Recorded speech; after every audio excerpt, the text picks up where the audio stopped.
She didn't just lie about her past, she rewrote someone else's. Molly Martens claimed she was godmother to Jason Corbett's children and close friends with Jason's late wife. But none of that was true. Why would someone invent a story like that? This isn't just deception, it's image construction. It's a way to hijack sympathy, overwrite legacy, and quietly step into a role that was never hers.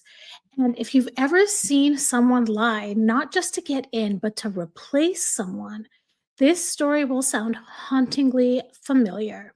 Welcome to Revealing the Crime, where we explore true crime, manipulation tactics, and the psychology behind criminal behavior, especially cluster B traits. This channel is for discussion and education, not diagnosis. Viewer discretion is advised, as some topics may be disturbing. Let's uncover the truth one case at a time. This week's episode of 48 Hours covered the story of the passing of Jason Corbett. And I didn't realize that there is actually a Netflix documentary about this called A Deadly American Marriage. I haven't watched it yet, but I definitely will. There was one moment that really caught my attention during that episode of 48 Hours. Jason's second wife, Molly, pleaded no contest for her involvement in the violent passing of her husband, Jason. The thing that caught my attention is that Molly claimed to have met Jason's previous wife, who passed away in 2006, before she and Jason got romantically involved, even though that was a lie. I thought that was such a strange lie to make up and one that can be easily caught out. So I want to get into this story and then I'm going to give you 4 reasons why someone would make up a story like that.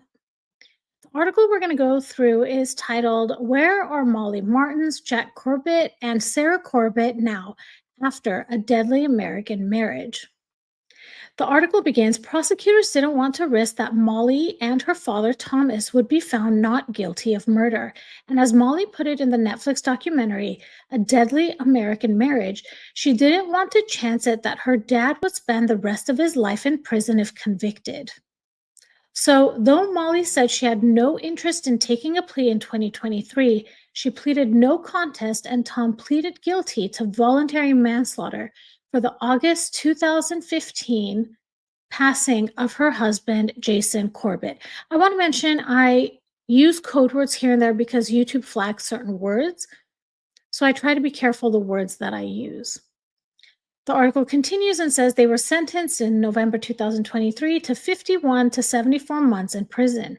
Because the pair had previously spent several years in prison for murder, convictions overturned on appeal in 2021, they were both released the following June.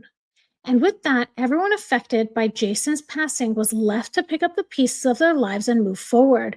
But as chronicled in A Deadly American Marriage, the question of what really happened between Jason and Molly depends on who's answering, with Molly maintaining her father grabbed a baseball bat to defend her from her abusive husband, while Jason's family, including his children, Jack and Sarah, contend that he was an innocent man who endured an incredibly violent end. The article goes into describing who Jason was. He spent most of his life in his native Ireland, close to his family. He married Margaret Maggs Fitzpatrick, and they welcomed 2 children, Jack and Sarah. Maggs ends up passing in 2006 from an asthma attack, and Jason was devastated. He would write letters to his late wife and leave them at her gravesite, his sister Tracy Lynch recalled. My dad was an amazing person, Sarah, now 18, but only 11 weeks old when her mom passed, said in the documentary. Now, how did Jason meet his second wife? Jack was 3 and Sarah was 18 months old when Jason advertised for an au pair in 2008. Jason hired Molly, and before long, as remembered by his sister Tracy and others in the documentary, it was obvious they were more than employer and employee. He was charming, funny, Molly said in the doc. He made me feel very special.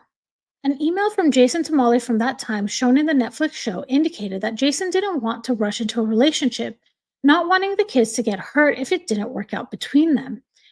But the 32-year-old business manager got a job transfer and moved with Molly, Jack, and Sarah to Salem, North Carolina, specifically to the Meadowlands, a planned residential and golf community where the houses were big and the lawns manicured. In 2011, and the couple got married. Now, this is where the plot thickens. When did Jason's family become suspicious of Molly?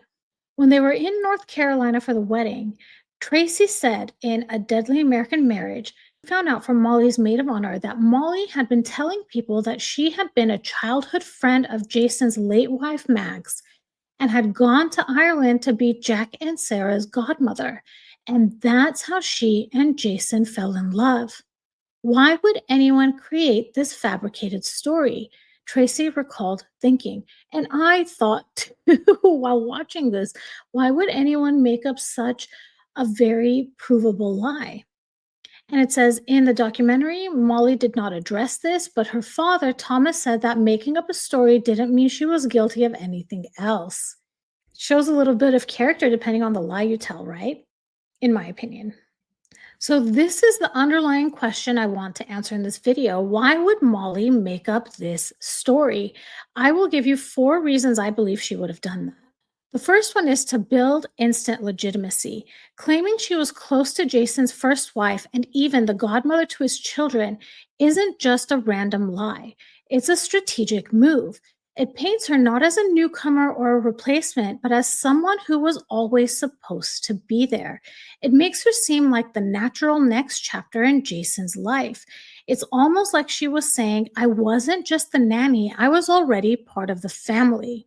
The second reason is, I think, to recast the love story. If Molly met Jason through a job listing, it's transactional. If she met him while comforting his grieving kids as their godmother, it's a movie. She turned a real life situation into a romantic tragedy and cast herself as the heroine. This isn't just lying, it's narrative hijacking. The third reason, I think, is to eliminate emotional competition. Margaret Fitzpatrick was deeply loved, and her memory loomed large.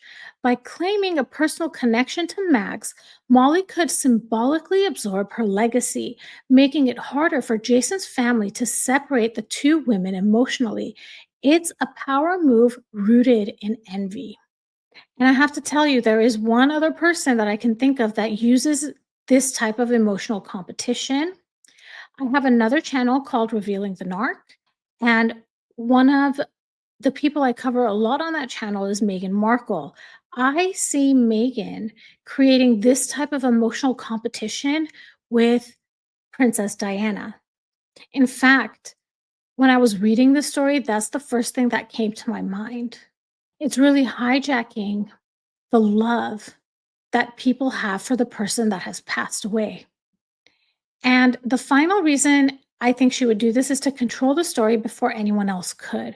This is a classic pattern that happens in cluster B personalities, preemptive narrative control. If Molly establishes her version early enough, people may never question it. And if they do, it becomes people may never question it. So for Molly, it wasn't just about being in the story. She wanted to rewrite the entire prologue so that she could cast herself as the one who was always meant to be there. Before we wrap up, let me leave you with this. Sometimes the lie isn't big, it's just oddly convenient, and you only catch it when it's too late. Like the guy who said he went to school with your cousin, so you trusted him faster than you should have. He didn't, though, but he knew that would get him in the door. Or the friend who says you've been through everything together, but wasn't even there during your hardest chapter. Now they tell the story like they held your hand through it all. Or the colleague who tells everyone your old boss never liked you, so you stopped talking about the mentorship that meant everything to you. Or the ex who says, they left me, I was loyal, I was patient, before you ever talk to their past partner. And in that final example, that's controlling the story before anyone else can. These lies don't always come with fireworks. Sometimes they sound like empathy, like memory, like love. But listen closely, because the moment someone rewrites your past, they're already trying to shape your future. Thanks so much for watching and being part of this conversation. If this content resonated with you, or if you've ever seen these dynamics play out in your own life, please consider lending your support somewhere that truly matters. Instead of super chats, stickers, or tipping me directly, I'd be honored if you'd make a donation, no matter how small, to the National Domestic Violence Hotline. They provide 24/7 support, safety planning, and resources to people who are experiencing abuse, control, or coercive dynamics, whether emotional, psychological, or physical. You can find the link to donate in the description of this video. Your generosity could help someone find clarity, support, or even a way out. And if this video resonated with you, please like and subscribe. Hit that notification bell so you'll know every time I drop a new video. Thank you so much for being here, and I'll talk to you soon. Bye, everybody.